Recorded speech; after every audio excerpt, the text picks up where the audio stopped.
We are ready to paint. We've got our cake on the board, the ribbons on, the fondant has set. We are marked and ready to go. First thing we're going to do is we look at this little cake. We've got to set the little grassy knoll area down. So we're going to start with the green and white first. Again, shaking up that white. Very, very, very imperative this is done. And we'll squeeze a little bit out in the plate. You don't want too much. You could always go back in and add more. This is an avocado green that we're using. And you just want a little dab of that next to it. Now, because it's the scruffy, again, we'll start out with our scruffy brush. Now, I'm going backwards a little bit, but when I covered this cake, especially when it's pink, make sure that you're using a no-fade pink. Pink, and there's a no-fade purple as well. Those colors have a tendency to really, really fade out. You'll cover a cake, and in Arizona, I've gone back in the next day, the light has hit it, and it's white. So save yourself some heartache, no fade in the pinks and no fade in the purples. I just wanted to bring that to your attention. Okay, again, remember we're not dampening that brush, but we're gonna go in and side load that. So I've got some white, and I'm gonna go and take some green. And you can see how that looks there. Let's make sure it's right. And again, I'm going to practice on my vellum. I'm never going to touch anything on my cake until I know I've got it down. Okay, looks good to me. So with those markings, what I'm going to do, rule of thumb is light goes from dark to light. So we're going to put the dark on the bottom, the light on the top.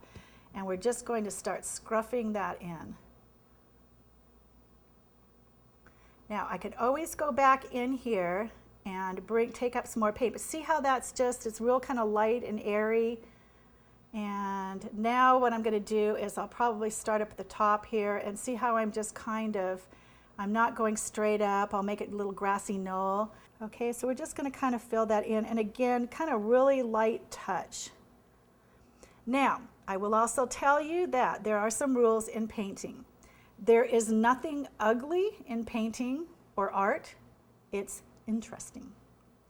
So if you go up and see even in cake decorating now, kind of a nice thing. It's not ugly, it's interesting. It's all interpretation. I can teach 10 people how to do this, and everybody's going to have a little bit different touch and a little bit different technique on this. So it's art, it is subjective. But if you can see you can see little grassy knolls in here. Now I want to separate these, so what I'm going to do is pick up some more green here. Just some green. And I want more definition, so I'm just going to hit, see how I'm just touching with the side of the brush here.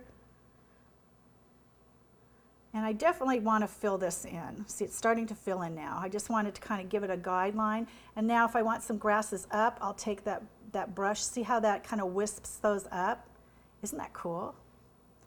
Every time I paint, I get excited about what I'm working on because it takes on a whole different life. I could do 10 of these same cakes in a row, and every one of them are just a tad bit different. So if you're looking for mass bulk production on this, you're not going to get it. It's just depends on the mood you're in that day. It depends on the weather. It can depend on a lot of things. But you are creating.